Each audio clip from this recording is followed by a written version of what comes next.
have this. Oh wait, this is Hyde, an unhealthy man with an unhealthy kind of love, by Robert Gold. Uh, I have this horrible rage inside my brain that just won't leave me alone. It just ruins all my relationships and causes me to say things for which I could never atone. It's like I live inside a horrible cage inside my pain that just won't throw me a bone. It just ruins all my relationships and causes me to say things for which I could never atone. I wear a Luciferian face for which I wear like red paint that just won't stop burning like a firestone. It just ruins all my relationships and causes me to say things for which I could never atone. When will I come of age? When will I be able to restrain that unjust feeling that just won't find a new home? It just ruins all my relationships and causes me to say things for which I could never atone. In my heart, it is a plague. It rots my teeth like sugar cane. It just won't dry out like a bloody bloodstone. It just ruins all my relationships and causes me to say things for which I could never atone. I barely get past second base. I barely get my hand up down her waist before I scare them home with jealous bouts of testosterone. It just ruins all my relationships and causes me to say things for which I could never atone.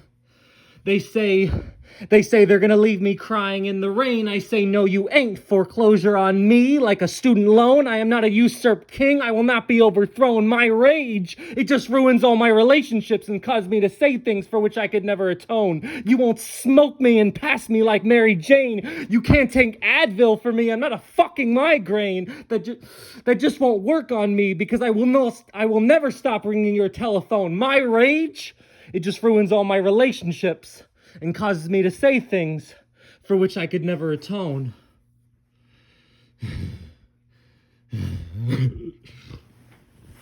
So good. I love it. I just love it. Good, Michaela. Expand. Okay, sorry. I was like, I just had to say it like that because it's like, I think it really, the way you read it, Robert, was like so, like, I'm sorry for this poor language, but on point. Like, it was fucking on point. Like, it really did the poem, like, so much. It, like, added so much to the poem to have you read it the way that you did. And, like, you could feel the emotion. And, like, it was really creative. And I liked how you put those lines. Like, I could see then, and when you read it, like, how you had it, like, stationed in your mind. And the language was really good. I think I just like it. And I like the repetitive, like I could never atone. And like, it just kept, like the energy of the poem kept like rising, which I also thought was really good. Like you did a good job of displaying that, like through the words, like the word choice and everything and like diction. And I loved it so much. Okay. Very good. Yeah. The use of refrain here, that, string of words, that line that is sort of repeated, is really grounding, I think, for this poem. It centers the rhyme scheme in a way that I feel like is super useful, and really effective. All right. Justin's writing in the chat, or Esmeralda wrote, I love the rage. Justin wrote, hearing it being read out loud definitely made the poem stand out even more. Tristan, go ahead. Honestly, like I was like, as I was hearing it being read, like I was getting anxious. I'm like, oh gosh, this guy's I feel like even though we're online, I feel like this guy's gonna come out my screen and just like, I don't know, like go full on Mr. Hyde on me. I'm just like, no, please. It's like so much he really like brought out the character in himself, and I was just like, damn, okay. Like, are you sure this guy's acting? Feels very genuine. Thanks, Tristan. Yeah, absolutely. And the rage, I feel like that persona that this piece is taking on is really effective, absolutely read aloud, but also on the page. I think that the formatting here is doing a lot of work for that kind of state of mind, perhaps, of like thoughts one can't control, or chaos that exists in the mental state of the speaker. Good.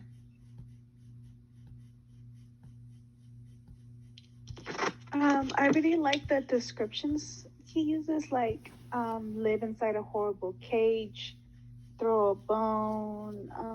Let's see, just all of those descriptions he uses to describe the way that he's feeling or things that are going on. That was very interesting, and also how he italicized some of the words. I'm guessing it was to like bring it more into someone's focus. Like I know inside was italicized more than once and stuff like that. So that was very good. Yeah, I had questions about the italicized text, and if you want to answer about it, Robert, you're welcome to. But I was assuming that the italicized text was borrowed language from some other piece of text, because I noticed that it's like the same words as they repeat. The italicization also is repeated as well. Is that from Jekyll and Hyde or from another text? No, when I started after I took Sarah Borja's class, I started experimenting a little bit with like stylization, right? You know? Yeah. I kind of made up the indentation thing, and like that. Okay, I thought that'd be like a cool thing that like. So I just kind of made that. Yeah, I just kind of like made that up. So that repeats in like I think it repeats in the second poem that I submitted with this one, that like repeated lines get indented. Got it.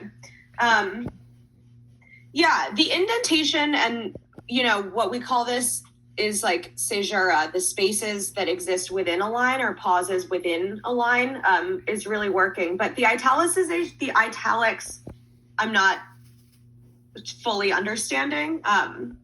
But yeah, I mean, I absolutely think that the formatting is like super effective. And I feel like it makes the rhyme scheme even more interesting because it's less sort of grounded in that left alignment. We get to like, I don't know, it engages the brain, I think, in reading it on the page in this really interesting way. Let me read what folks are writing in the chat. I really like this format. It mirrors racing thoughts, which is what I feel like this poem is, a series of racing thoughts that don't leave. It feels like there's a battle happening in the person's mind and they are fighting their inner demons. Beautiful. Thank you, Dejeuner. Work is great. The visual presentation of spaced out phrases, italics, and varying font sizes is really well done. It adds to the chaos. Darwin wrote, what I really like about this piece is the anger that just flows from every line and how the rage affects this character. The form and structure, I feel, is the poem's strongest feature because it feels like it is the character's thoughts. He is so angry, he just can't organize his thoughts because of the rage. Beautiful. What about folks who I haven't heard from yet? Haley or Gwen? Any thoughts about either of these pieces? I really loved how like unhinged the whole thing seems. Like the language used is like extremely like violent, like throw me a bone, bloody bloodstone, all that. And I just loved how like, I don't know, you could feel how like angry and violent this person is. And I love the visual aspect of the poem, like how it's all spread out on the page. Like there's kind of like keyboard smashed, and like you just get this random weird result. I don't know. I loved it a lot. Beautiful. Thanks, Haley. Yes, unhinged is a great word. I wanted to say what we've all said already, which is the structure of this piece is insane. Like I remember opening the PDF for this stuff and immediately being like, whoa, okay. One, that looks like it took a long time to do, and two, this is gonna sound even crazier when it's read out loud, which it was. I got scared. But yeah, it's just, we've said before, like the whole scattered across the page thing really drives home that like intrusive thoughts, like everything spinning around in your mind type thing. I'm a personal fan of the line, I'm not a fucking migraine. Yeah, it's amazing and I love it. Beautiful. Thank you. Yeah. I'm not a fucking migraine is a great line. Are there any moments that y'all feel like could use revision in this piece? Parts where something isn't working? Yeah, I think like a student loan took me out of it. Yeah. It's definitely something that's a negative for a lot of people. But the poeticness of it, I guess, it just takes me out of the poem for a bit. And then I think there was one more thing. I can't see it right now though. The get my hand up and down her waist part just, I think, made me a bit uncomfortable. I'm not sure if it doesn't really fit in the poem because it is unhinged thoughts, but I know that, like, at least for me, like, being someone where there's been people who feel like they're entitled to do that before, it does take me back and be like, well, who the fuck does this speaker think they are? So yeah. Totally. I think it's part of the character, though. I think, like, so I think I like that line. I think that works because I think it's part of the character. It also could be something to dig into, right? You know what I mean? Like, I also, Cheyenne, felt uncomfortable reading it. I think as like female-bodied readers, we're like, whoa, you know, it makes you feel a type of way. But yeah, it is absolutely a part of this character. I think being sort of evil. But I do think that's something to consider, how those kinds of gestures make an audience feel. And I think, you know, it is something to maybe write into further. Yeah.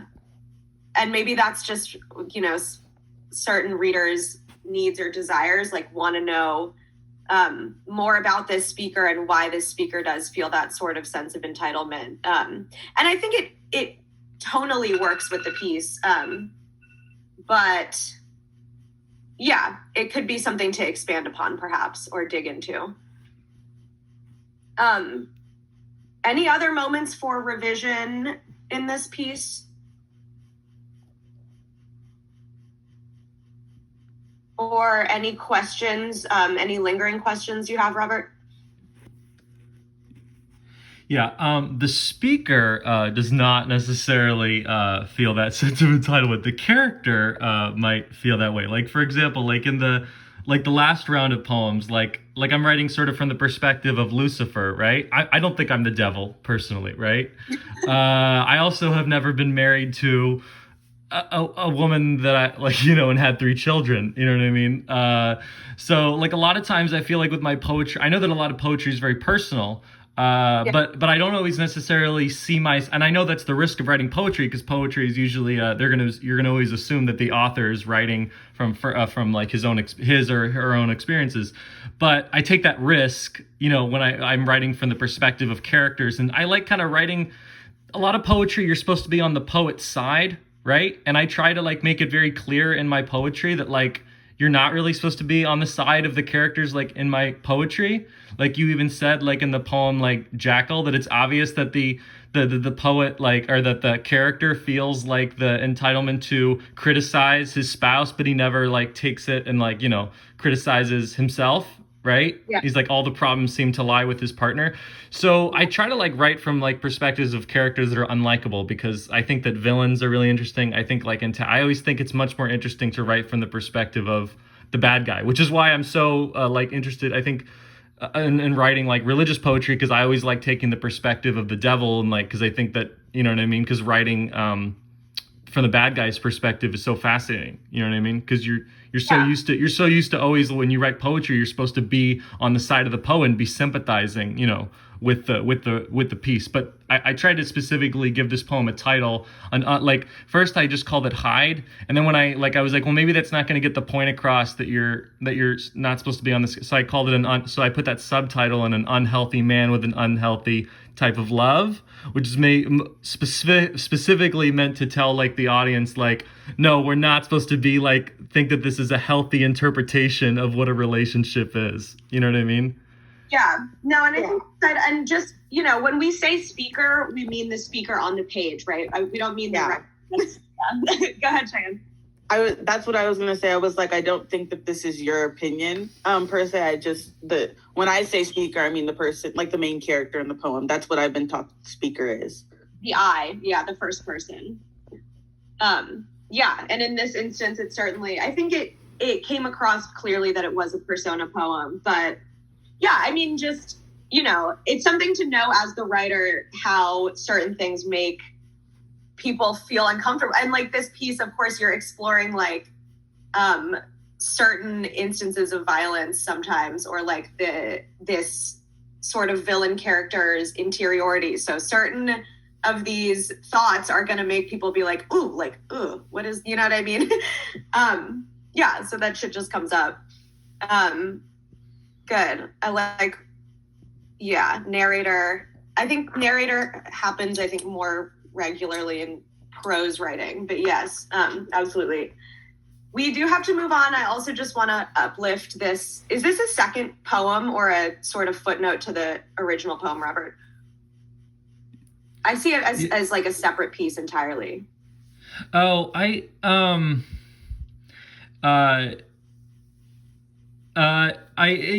were written like as like separate individual like pieces, but since I'd already put like forward like a piece like called Jackal, which is about the guy like sort of criticizing his female partner, I thought it'd be interesting then to put this like sort of as a sequel, to say that now this is like, okay, why was this relationship so volatile? Well, let's show like all of like what the guy's problems were. So you could sort of see, but they were originally written as separate poems, but I kind of, by titling it Hyde, I kind of made it into like a sequel to this, but they were not actually written like side by side, if that makes sense. Yeah, no, totally. And I was wondering about the writing is easy part, but yeah, I really enjoyed this second shorter poem here at the end as well.